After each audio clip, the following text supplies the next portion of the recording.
All right. Now, increased magnesium levels. Oh my God, this electrolyte series is just so long. Causes. It could be caused by diabetic ketoacidosis. So increased magnesium levels, which mean that you may have increased potassium levels. And we know that potassium is acidic. So therefore, diabetic ketoacidosis, I can get a connection like that. Because magnesium, potassium, and calcium rock. So the symptoms should be similar. So hypermagnesium could be due to DKA. Happens with type 1 diabetes, where basically DKA, diabetic ketoacidosis, is where the person does not have any insulin because they have type 1 diabetes. Their pancreas has an autoimmune disease and it's killing its pancreatic cells, and therefore it's not secreting insulin, and therefore it can't absorb or take in glucose into the tissue. And as a result, the tissue needs energy, so it's going to take lipids as a alternative, and lipids break down into ketones, and ketones are very acidotic. Okay. Antacids that contain magnesium can also cause increased magnesium levels. And then we have renal failure, of course, can increase magnesium levels because it's not excreting it. Increased potassium levels can cause increased magnesium levels because, like we said, they go hand in hand. So Addison's disease, which is hyperkalemia, magnesium, potassium, and calcium. So increased potassium levels can cause hypermagnesemia because they all go hand in hand.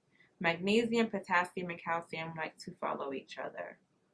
Signs and symptoms of increased magnesium levels: hypermagnesemia, nausea, vomiting, of course, weakness, flushing, lethargy, loss of deep tendon reflexes. Remember, hypermagnesium is a suppressor, right? Magnesium is a suppressor. It slows everything down. On top of that, hypermagnesia means we could have hypercalcemia. If you have a lot of calcium in the blood, you also have less calcium attaching to receptor sites, which will also link to lethargy, loss of deep tendon reflexes, and excitability.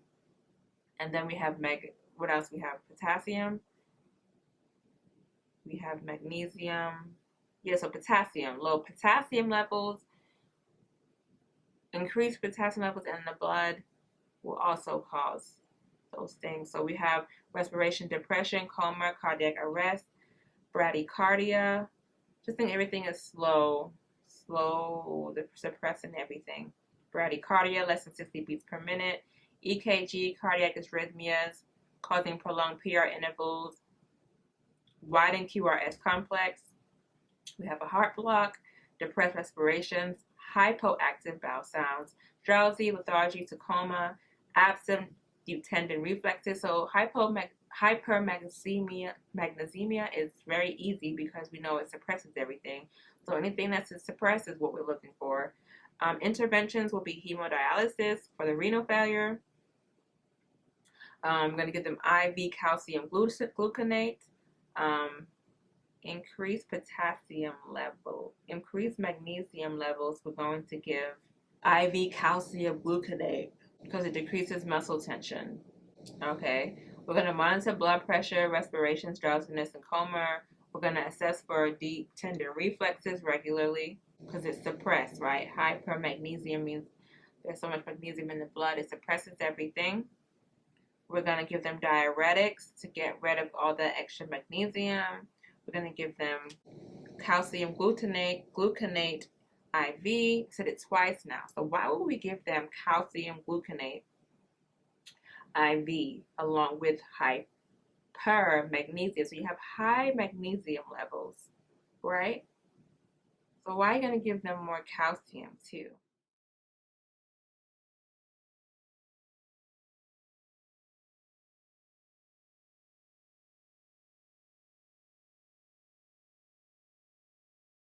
No antacids with magnesium. Done. Whew. Ugh. Phosphate levels. What is the normal range of phosphate? 2.5 to 5.4.